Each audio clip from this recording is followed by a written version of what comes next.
नाम लेता है। जब से रैली शुरू हुई है तब से वन डायरेक्शनल मूव इसमें आपको आती दिखी है, और वो है आपके लिए मज़गांव डॉक। 150 रुपए के आसपास इसका आईपीओ आया था, आज 5500 पर आपको ये स्टॉक ट्रेड करते हुए दिख रहा है। वन वे मूव, और पिछले एक महीने में अनिल जी डबल हुआ है ये स्टॉक। और मेरे ख्याल से अभी तक जो मेरे ख्याल से मेरी सबसे बेहतरीन पिक्स में से एक थी बीएससी, उसको ये सरपास कर ये करीबन हमारी रिकमेंडेशन प्राइस से 20 गुना से ज्यादा, 35 गुना, 35 आईपीओ प्राइस से 35 गुना है। आईपीओ में तो था ही खैर, लेकिन लिस्टिंग के बाद भी 175 पे भी हमने लिस्टिंग के बाद भी वापस 225 लिस्टिंग हुआ था, मुझे याद है, वापस घट के 175 आया। तो कई लोगों को डर लगा कि बोले आप तो बोल रहे थे बहुत धुआंधार लिस्टिंग होगी, दमदार होगी, तो 175 ही रह गया। मैंने कहा हो गया तो क्या हो गया, उसमें क्या दिक्कत है। वो भी शायद अगर आई डोंट नो बाइट होगी तो आपको पता चलेगा। मैंने कहा 225 से 175 आया, मैंने कहा और खरीद के रखिए। और उसके बाद तो जब दीप ने पूछा, आजकल तो दीप ने पूछना ही छोड़ दिया, पूछते भी नहीं कि आज सुबह भी बात निकली 4950 पे, तब भी हमारा व्यू ये था कि अभी भी मत बेचिए, अभी भी रखिए। ये 10,000 होगा, कितना होगा किसको पता है, छोड़ दीजिए, आपके पास पड़ा है पोर्टफोलियो, रहने दीजिए। तो कहाँ से इतनी तेजी आ रही है, जरा आशीष बताइए। जानते हैं बिल्कुल आशीष।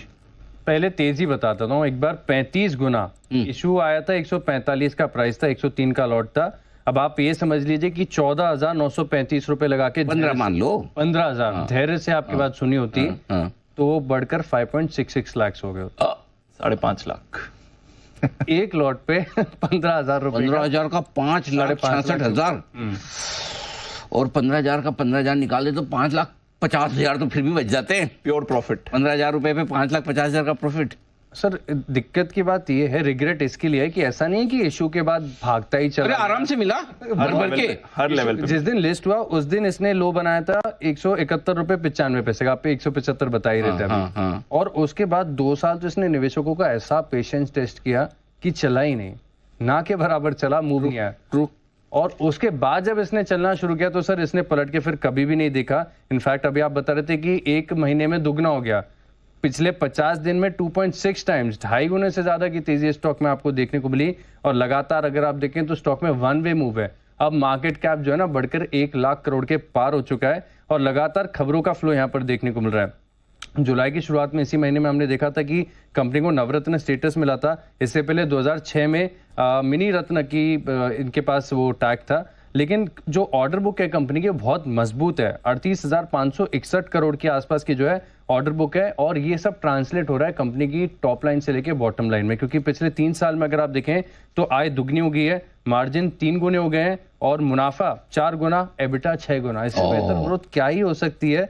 हर लिहाज से अगर आप देखें तो जो स्वदेशीकरण का फायदा मिल रहा है, शिप बिल्डिंग कंपनीज को बड़े ऑर्डर मिल रहे हैं, रेवेन्यू विजिबिलिटी है, इसी के चलते अगर आप देखें तो स्टॉक में बड़ी तेजी आती है। तो 15,000 का जो आईपीओ था वो बढ़कर 5.66 लाख हो गया। सर इसी के साथ एक और चीज याद आ गई, ये आया था अक्टूबर 2020 में, अक्टूबर 2020 बराबर है। मुझे शायद जहां तक याद है मैं वर्क फ्रॉम होम कर रहा था कोविड के चलते। नहीं, घर पे थे, वर्क वाला हटा दिए, you are from home actually. जी अच्छा, एक्सेप्ट भी कर रहे हैं, ना भी नहीं करा नहीं करेंगे। अब तो सच्ची सच बोलो, आज उस महीने की तो सैलरी भी आ चुकी है। 4 साल हो चुके हैं। तो आप फ्रॉम होम थे? हाँ जी, चलो मान लिया मैं फ्रॉम होम था, शायद दीपांशु भी वर्क फ्रॉम होम था। दीपांशु भी होम था, सेम। आपने सर फिर भी हाफ डे दिया था या छुट्टी दी थी? मुझे ठीक से हाफ डे था कि छुट्टी थी? हाफ डे दिया था। नहीं, इतना भी उदार नहीं हूँ मैं। आधे दिन का काम था तो आधे दिन की छुट्टी दी। आपने बोला था ये मस्ट अप्लाई है और इसको रखना है, और हो सके तो आप हाफ डे लेके सारे फैमिली अकाउंट से। आज आपको हाफ डे मैंने ऐसे दिल खोल के दिया था, हाफ डे से ऐसे बिल्कुल ऐसा दिल खोल के याद है सर मुझे याद। इसके लिए तो दीप ऐसा है ना, आप चाहें तो मैं आपको भी आधा दिन की छुट्टी दे सकता हूं, जाके आप आईपीओ में, इस आईपीओ में पैसा लगाएं। मतलब ये मस्ट अप्लाई है, लगाना ही लगाना है, इसमें तो मतलब कोई सोचने की बात ही नहीं है। ऐसी अच्छी कंपनी मार्केट में आ रही है, पैसा डबल है, लिस्टिंग पे पैसा डबल है दीप। बहुत बहुत एक्सट्रीमली बुलिश हूं इस आईपीओ पे। क्या करना चाहिए, क्या प्रॉफिट बुकिंग करने का वक्त है, बहुत बढ़ गया है।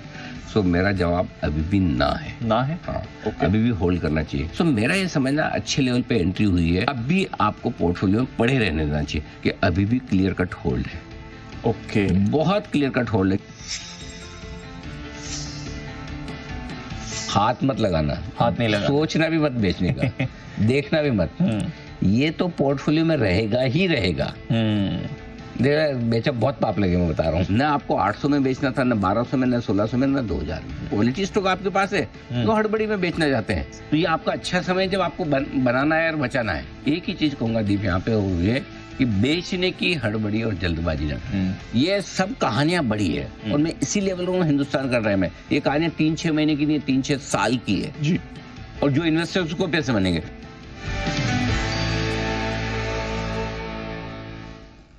तो ये आपके लिए मजगांव डॉक का और पाप तो दीप आपको भी लगेगा। थोड़ा पाप क्यों?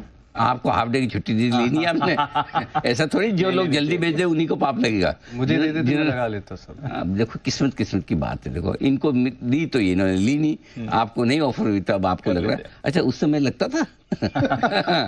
अच्छी कंपनी क्यों बेचेंगे आप? करेक्ट। बेचने के लिए आपके पास कचरा बहुत है, ढूंढो अपने बोर्डों में मिल जाएंगे। जिनको बेचने का बहुत मन हो ना तो कचरा बेचो, अच्छा मत बेचो। By the way Mazagaon dock ये तो जबरदस्त है। आज ही इसने 1 लाख करोड़ के मार्केट कैप का लेवल भी क्रॉस कर लिया। तो एक और माइलस्टोन जो हम बात करें, 1 लाख करोड़ से ज्यादा का मार्केट कैप हो गया अनिल जी इसका। क्या बात करें, वाह जी। और सर्किट लगने की तैयारी में, बस सर्किट लगने वाला है इसमें सर। ओहो, जैन साहब की भी विशेष टिप्पणी मेरे ख्याल से जैन साहब के भी रिकमेंडेशन लिस्ट में कई बार रहा है। जी सर। बिल्कुल बिल्कुल, आईपीओ के समय, और मुझे ये याद आपने बोला ना जब पाप नहीं लगता, वो भयंकर आपने जबरदस्त वो दिया था। और मैं कई बार क्या होता है अनिल जी, कई जैसे वो आंटी और ऐसे मस्ती में बोलते हैं टीवी पे और ऐसे रिकमेंडेशन के हिसाब से नहीं, लॉस मेरा प्रॉफिट आपका, इस तरीके का कन्विक्शन देना पड़ता है। और यार इतनी बड़ी बात कह दीजिए, वैसा स्टॉक है। और आज भी मतलब इतनी पुरानी कंपनी, इतनी बेहतरीन कंपनी। और मैं मैसगांव गया भी था, मैं मतलब नवंबर 2022 में वहां कोई वेडिंग अटेंड करने गया, तब देखा था और समझा। तो ओवरऑल सबसे बढ़िया बात है, 9-10 हजार करोड़ का टॉप लाइन है और उसके सामने आपके पास 40 हजार करोड़ की ऑर्डर बुक। आज भी मेरे रिसर्च टीम पे, मेरे रिस्क मैनेजमेंट टीम पे पूछे थे, सर ये कहां तक जाएगा, कहां तक रुकेगा? बोला मुझे तो पता नहीं कहां जाएगा और कहां रुकेगा। और 50% की प्रॉफिट की कैगर है मतलब। और मैं मैनेजमेंट को सुना था अनिल जी चैनल पे, इतना मजा आया उस दिन और कन्विक्शन बढ़ गया। और ये स्टॉक्स में कब देता हूं, जब ये जियोपॉलिटिकल टेंशन होती है तो मैं जीआरएसई, मजगांव डॉक ये सब निकाल के लाता हूं। जब कुछ नहीं होता तो ये स्टॉक्स दे दीजिए और ये चलते ही हैं। और अभी भी मुझे लगता है कि बिल्कुल होल्ड करना चाहिए। And thank you so much Anil ji. और मैं तो अभी ये देख रहा था पूरा क्लिपिंग कैसे डेट बाय डेट आया। और जून की 5 तारीख को लास्ट ईयर अगर 1000 रुपए के आसपास भाव था, और इस बार जून की 4 तारीख को जब रिजल्ट्स वाले दिन पैनिक बॉटम्स बने थे तो 2400, 2500, 2600 के लेवल्स पे आया था। और वहां से इतनी ही जल्दी इतना रिटर्न मिल जाएगा ये उम्मीद नहीं थी। तो ये रीप्राइसिंग हो रही है, रीवैल्यूएशन हो रही है। आज हमने राइट्स देखा किस तरीके से राइट्स अच्छा खासा चलने के बाद भी, और आज ऐसा वॉल्यूम्स है पता नहीं, मतलब आज 90 लाख शेयर्स का वॉल्यूम ऑलरेडी हो चुका है। सो आई एम रियली सरप्राइज। तो लोगों का पीएसयूज की तरफ जबरदस्त रुझान है और ये सब री रेटिंग के कैंडिडेट्स, और ये चलेंगे आगे भी आने वाले दिनों। बिल्कुल, राइट्स भी हमारी रिकमेंडेशन लिस्ट में हाल ही में रहा है एसआईपी स्टॉक के तौर पर। ये है पूरा का पूरा एक्शन।